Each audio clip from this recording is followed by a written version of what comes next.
pleasure of the defense. Your Honor, please in the conjunction with the commitment of this representation to the entire Senate yesterday, I went to the hospital where the Chief Justice is now appointed in order to bring me before this court and testify, continuing with the direct examination and cross-examination that may be allowed in the connection with this defense. All right. What is the pleasure of the prosecution? Do you need to cross-examine the Chief Justice?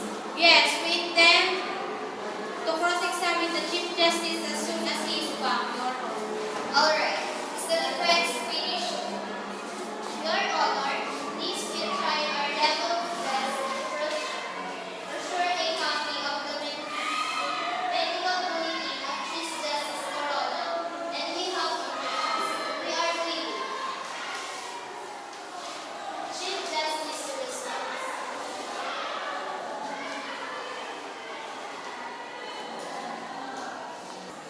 The counsel, please confine yourself to the matter at hand. Don't digress.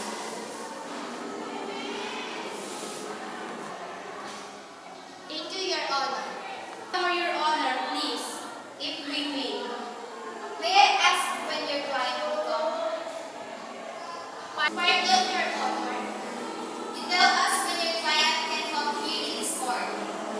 Well, according to the physician in charge, Your Honor, it may take him to Monday, but I wonder I'll submit it to the court and I have no assurance.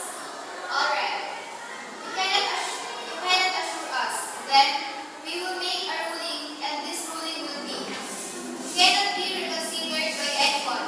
Yes. What is the pleasure of the gentleman? Your Honor, we manifested that we intend to do the cross-examination even yesterday. But with the Senate bringing back Chief Justice Corona, will we still continue with the direct examination or it would purely be already on the cross-examination? Yesterday, Your Honor, please with my information or the Honorable Court, yesterday I was making a manifestation where all these hula balloon take place. Your Honor. The reason we ask that, Your Honor, is that because this Chief Justice is coming back only for cross-examination, then the prosecution is willing to waive our right and examination. We are not anyone cross-examination, Very good. only for cross. What else? Well, I have to finish my direct, Your Honor. The gentleman from Pampanga. Thank you, Mr. President. Please, first step, I would like the lawyers for the Chief Justice in this matter. In view of his appearance yesterday, before the state impeachment court and having gone through direct examination, may we know what is the status of the petitions that he filed before the Supreme Court? Do we take it to mean na dahil lumabas na siya na rito ay inaros na niya ang mga petisyon niya sa Korte Suprema? No, that can't be done, just like that.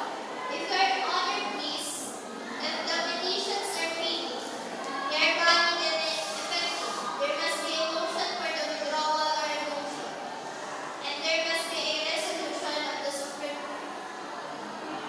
So his appearance here yesterday is not an indication of this.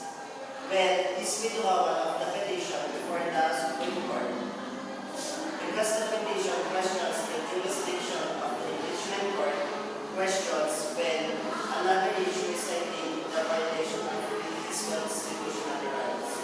So that has not been withdrawn. That has been withdrawn, Your Honor.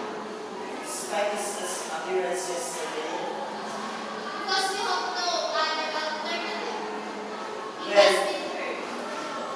well, Mr. President, Senator Escudero wishes to be recognized. Gentleman from Sorsogon. Thank you, Mr. President. Just a few questions to the defense counsel. Just as well as Chief Justice Corona yesterday said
not want to divert the issue to us. It is not issue for the prosecution.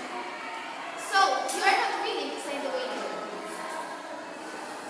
We will not sign. All right, thank you. Majority Floor Leader. Senator Drilon, Mr. President, wishes to say, I merely wishes to be recognized. Obvious